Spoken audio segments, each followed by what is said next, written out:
நல்ல ஹெல்த்தியா சாப்பிடுங்க. ஃபாஸ்ட் ஃபுட் சாப்பிட்டுட்டு பிம்பிள்ஸ் வருதுன்னு நீங்க கவலைப்பட்டு பிரயோஜனம் இல்ல.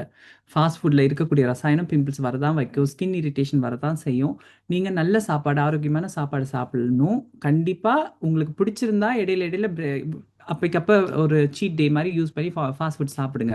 மத்தபடி முடிஞ்ச அளவுக்கு நீங்களே சமைச்சு சாப்பிடுறது ரொம்ப ரொம்ப நல்லது. 2வது ட்ரெஸ். இது நெறைய பேர் நம்ம நம்ம சமுதாயத்துல நெறைய பேருக்கு தெரியாத ஒரு விஷயம். நம்ம வந்து சிந்தெடிக் ட்ரெஸ் அதிகமா இருக்கிற காலத்துல வாழ்ந்துட்டு இருக்கோம். இப்ப ம். நம்ம போடுறதெல்லாம் காட்டன் கிடையாது. ஸோ நீங்க சிந்தெடிக் ட்ரெஸ்ஸை வாங்கி போட்டிங்கன்னா கண்டிப்பா அதுல வரக்கூடிய இரிட்டேஷன் வந்து உங்க ஸ்கின்ல வந்து டாட்ஸ் வரும். முதுகுலலாம் அந்த பரு மாதிரிலாம் வரும். அது அந்த ட்ரெஸ்ல இருந்து வர்றது. தயவு செய்து போடுற ட்ரெஸ் கொஞ்சம் ஆர்கானிக்கா ப்ரீத் பண்ணக்கூடிய மாதிரி ட்ரெஸ் வாங்கி போடுங்க. அப்ப இந்த ஹைப்பர் பிக்மெண்டேஷன் ப்ராப்ளமும் உங்களுக்கு வராது. ஸோ முதல்ல ப்ரிவென்ஷனல் பண்ணிட்டீங்கன்னா, ஒரு விஷயம் வர்றதுக்கு முன்னாடியே தடுத்துட்டீங்கன்னா, அதுக்கப்புறம் நீங்க கஷ்டப்பட தேவையில்ல. பிகாஸ் நான் ப்ரிவென்ஷனல் மேனேஜ்மெண்ட்ட சேர்ந்த ஒரு ஆள் தான். Dental hygienist. So Yes. வருமுன் காப்போம்.